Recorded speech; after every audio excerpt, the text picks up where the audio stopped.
So this is one of my favourite jobs, preparing the early strawberries, because I have such a sense of anticipation for those strawberries in sort of late April and May, after a winter and early spring of basically eating mainly veggies.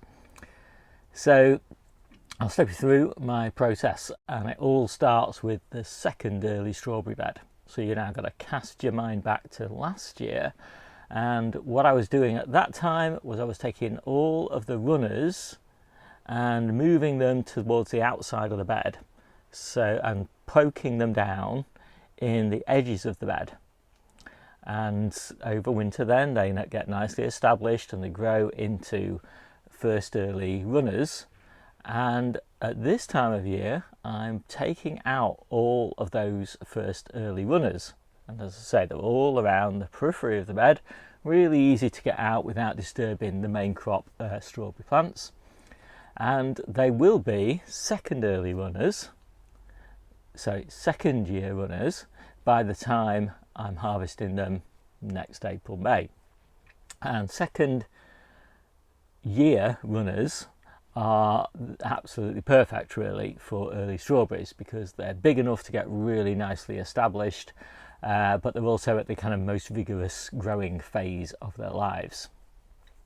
So I plant into just small hanging baskets. They're as cheap as chips. You can get them from my Amazon shop, which is a link to that down below. And the only challenge I have with these pots, these hanging baskets, is that they tend to dry out a bit.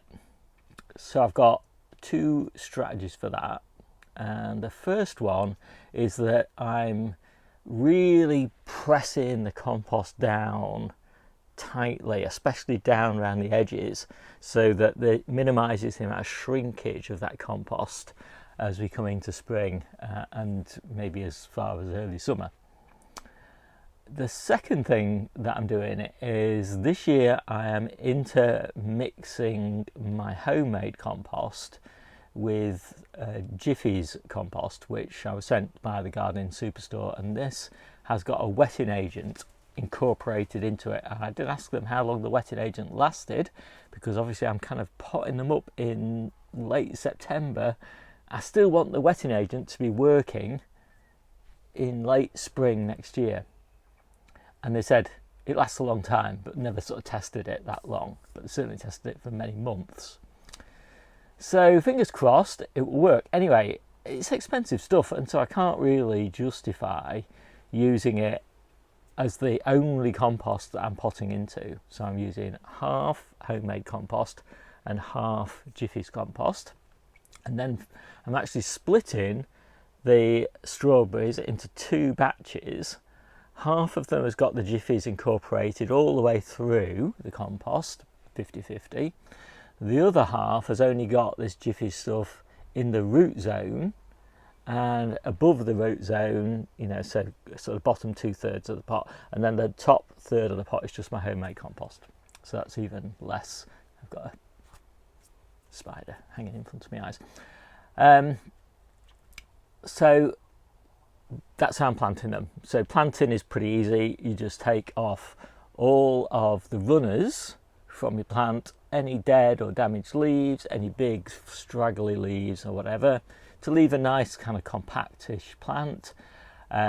Spread out the roots a bit, plant them fairly deep, don't plant the crowns underneath the soil level, and that's pretty much it. I've got a nice set now, I can't remember how many I've got, but I've got loads of them, and I've put them on top of my IBC tanks, water tanks. I'm going to leave them there until I've got space outside this polytunnel, because you can see here, hopefully, all the space outside my polytunnel is currently full of containers of things like chard and celery and things like that.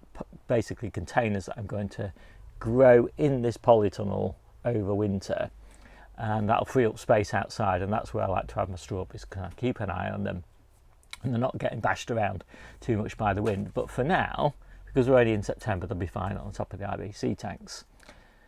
So what I then do is I go round that strawberry bed again, find all the runners that are left, move them to the outside of the bed, poke them in So they'll root nicely, as I say, around the outside of the bed where they won't get in the way of they won't kind of get, what am I trying to say? They won't get in the way of the main plants. They'll just be around the edge of the raised bed, out of the way.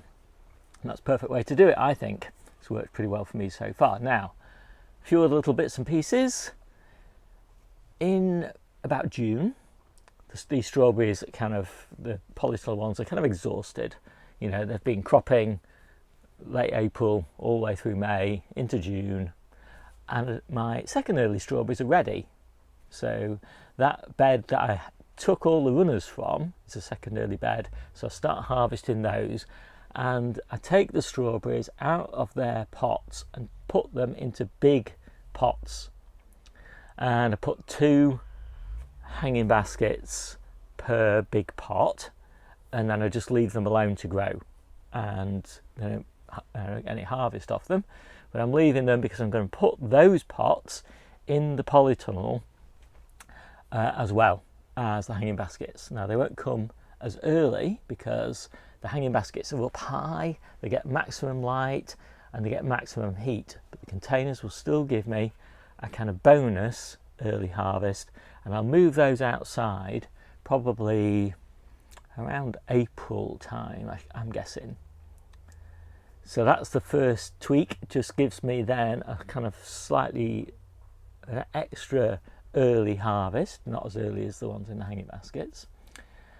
And the other tweak that I do is I take half of the hanging baskets out of the polytunnel in basically as soon as the first half start to ripen. I take the second half and move those to their sort of growing frame in the kitchen garden at home, and that gives me a staggered harvest. So the polytunnel ones that I leave in all the time in the polytunnel, they come first, then these ones in the back garden that stayed in the polytunnel for a long time until they started to ripen, they go in the back garden, they come second. The ones in the containers come third, and the second earlies outside come third, fourth. Then the main crops back at home, they start, and then a bit later on the perennial, ever-bearing ones start to come as well. So we have strawberries for a long time, and I think that is pretty much it. Oh, just when do I bring them in the polytunnel? Well, I bring them in the polytunnel towards the end of January, early February. Kind of depends on the weather conditions exactly when I'm going to do that. If the weather's good, I'll leave them until early February. If the weather's really bad, you know, cold, really wet in late January, I'll just move them in the polytunnel then. And the only criteria really is I just don't want too much stuff in the polytunnel, because I'm harvesting a lot of stuff. I'm in here a lot. There's loads of containers in here. I don't want it too full of stuff. So if I can leave it into February, it's a little bit better. I can move around a bit more. And fertiliser, well, I just give them at this time of year. They've all had a sprinkling of bloodfish and bone, and that just helps them kind of get established, so they're nice strong plants going into winter. They put on a lot of growth, a lot of root growth, and they're ready to go. And then I just use a liquid feed, and I start that liquid feed sort of April time, I guess. So that's pretty much it. Now, if you want more details, take a look at my guide to growing strawberries all year round. Well, not all year round, but you know, extending the strawberry season. And you can find that in my ebook, and there's a link to that down below. And you want the individual growing guide section, and you want strawberries. My name's Steve. This is the Seaside Kitchen Garden and Allotment channel, and I'll see you soon.